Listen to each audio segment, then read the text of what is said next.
નમસ્કાર મિત્રો, આપણી યુટ્યુબ ચેનલમાં તમારું સ્વાગત છે. મિત્રો, આપણા ધારાસભ્ય ઘણા સમયથી જેલમાં છે તો તમને ખબર હશે. તેમને તારીખ પર તારીખ આપવામાં આવી રહી છે પણ છોડવામાં આવતા નથી, કારણ કે તેમને પર અનેક ગુના નોંધવામાં આવ્યા છે. 19 ગુના પ્લસ જે સંજય વસાવા દ્વારા અને ચૈત્ર વસાવા વચ્ચે જે ઘટના બની હતી કાચના ગ્લાસની, તે પણ નોંધવામાં આવે, એટલે ટોટલ 20 ગુના તેમના પર નોંધવામાં આવ્યા છે. જેથી ચૈત્રભાઈ વસાવાને હજી વધુ જેલમાં રહેવું પડશે. પહેલા તેમને 3 દિવસ પહેલા પેરોલ પર છોડવામાં આવ્યા હતા, પરંતુ તેમને ફરી જેલમાં મોકલવામાં આવ્યા છે.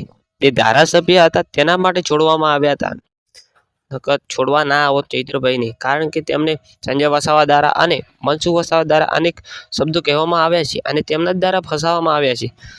આ ભાજપની બધી ચાલ હોવાથી સંજય વસાવા અને ભાજપ બંને મળી જતા ચૈત્રભાઈ વસાવાને હજુ પણ જેલમાં રહેવું પડશે. જામીન અરજી પણ મંજૂર કરવામાં આવતી નથી. તારીખ પર તારીખ આપવામાં આવી રહી છે. હાઈકોર્ટ દ્વારા જામીન અરજી રદ કરી છે.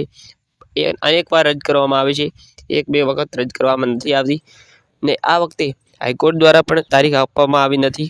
અને ગાંધીનગર વિધાનસભામાંથી મોન્સૂન સત્ર પૂરું થતાં જ તેમને જેલમાં પૂરવામાં આવ્યા અને તેમને ડેડિયાપાડાના કોર્ટમાં લઈ જવામાં આવ્યા.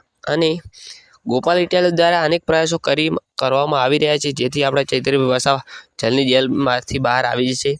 અને એવી જ ઉમ્મીદ છે કે આપણે ચૈત્રભાઈ વસાવા જલ્દી બહાર આવી જશે. તમે પણ વાટ જોતા દેશો કે આપણા ચૈત્રભાઈ વસાવા ક્યારે જેલમાંથી બહાર આવશે. પણ આપણા ચૈત્રભાઈ વસાવા હવે જલ્દી જેલની બહાર આવશે, કારણ કે આમ આદમી પાર્ટી દ્વારા અને આદિવાસી સમાજ દ્વારા અનેક પ્રયાસો કરી રહ્યા છે.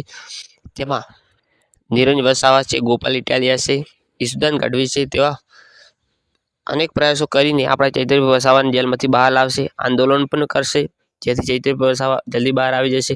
અને જે ઘટના ચૈત્રભાઈ વસાવા અને સંજય વસાવા બંને વચ્ચે બની હતી, ત્યાં પણ ફરી નિરીક્ષણ કરવામાં આવ્યું છે. એટલે આપણે ચૈત્રભાઈ વસાવા જલ્દી જેલમાંથી આવી જશે. તો મિત્રો, વિડીયો ગમે તો વિડીયોને લાઇક અને ચેનલને સબસ્ક્રાઈબ કરી દેજો મિત્રો.